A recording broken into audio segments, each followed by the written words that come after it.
Dear students, we continue our emergency situation topics, and this practical work will demonstrate you how to determine the methanol content in the beverage in emergency situations. Why it's necessary to determine such a substance? First of all, this substance may appear in fruits, especially ripened one, and especially in juices and canned fruits. It's a first source where it can get into our foodstuff. Second one, it's about the fuel. The modern type of fuels, and in emergency situation, it's maybe widely used to electricity generations and for the cars and transport.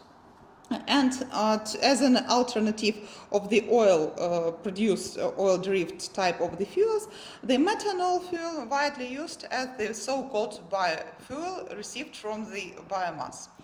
And it may contaminate. Meanwhile, the ethanol may be consumed by humans. Meanwhile, the methanol is highly toxic substances, and we have to determine its content in the presence or not.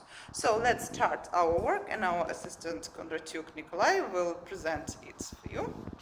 So what should we do? It's our beverage number 1 and beverage number 2.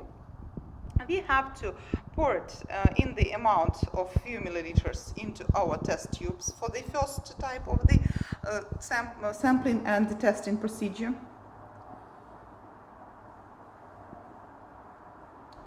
Here it's not too big for the first part. One.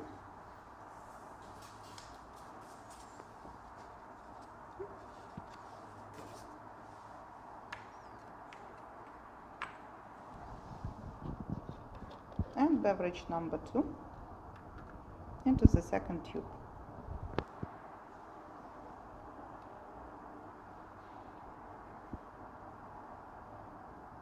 Next step of our practical work, it will be the heating up our copper type of the wire. Why this type of wire is used for these purposes? So, we continue with our determination, and the copper used for these purposes as the catalyst for our reaction. And the reaction based on the transformation of the formalin into formalin of the methanol.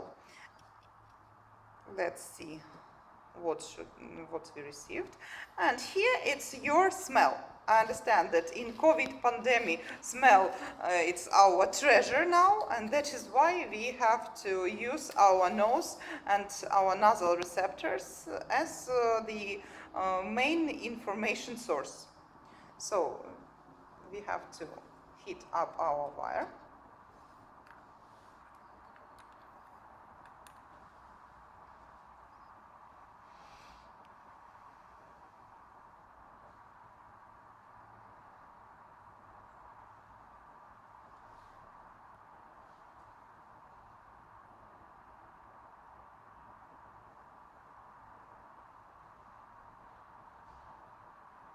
And then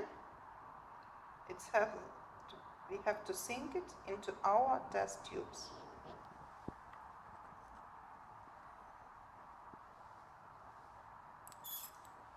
When it's sent, it's immediately release the formalin, and we have to, using special type of techniques, you know that from chemistry, to smell it. If there is no smell of the rotten apples appears, it means that our beverage is not contaminated with this type of the contaminant.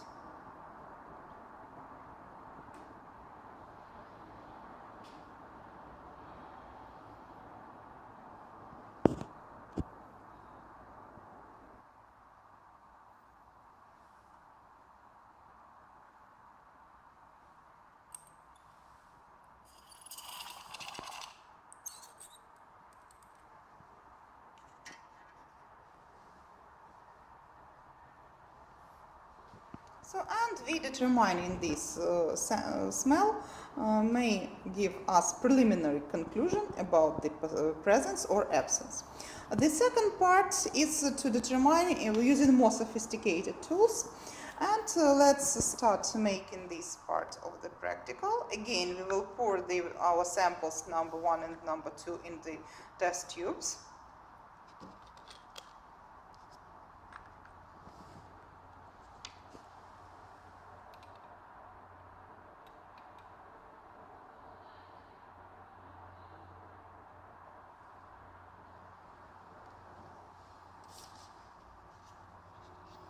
The amount of it's equal to 1 milliliter. It's enough to determine.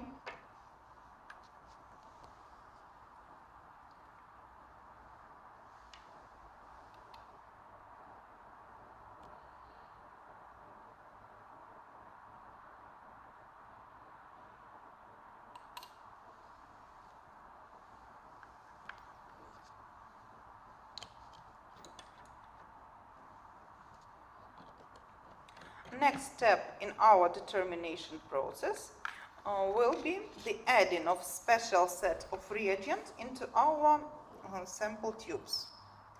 The first reagent, it will be, as you see, that phenylhydrazine in the red blood salt.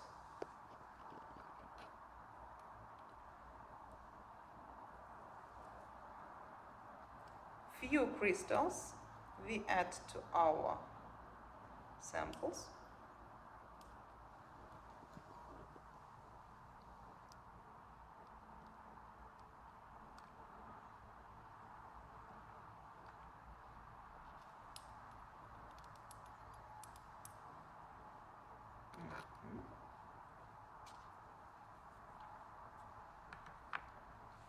Then it's hydrochloric acid, few drops.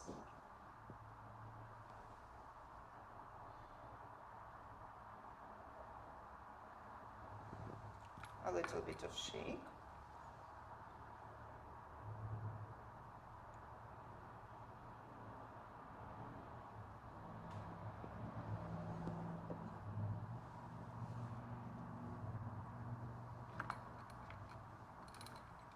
And then our task, a little bit of shaking for our test tubes. And we have to see the visible change into the different colors. If it's changed into the type of the color, let's see how it looks at the white background.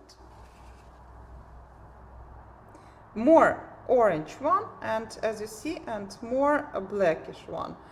How do you think? What's inside? Beverage number 1, please demonstrate us. Beverage number 1 and beverage number 2. The change of the reaction and the change of the color may give us a clue about the presence or absence of this methanol. And that a little bit of time passed and we can see this more distinctive, as you see that in the left tube it's more pinkish comparing to the right one, and the right one no contamination with the methanol. Meanwhile in the left one we have the concentration of methanol more than 0.5% in the total amount. Thank you for your attention. See you at the classes.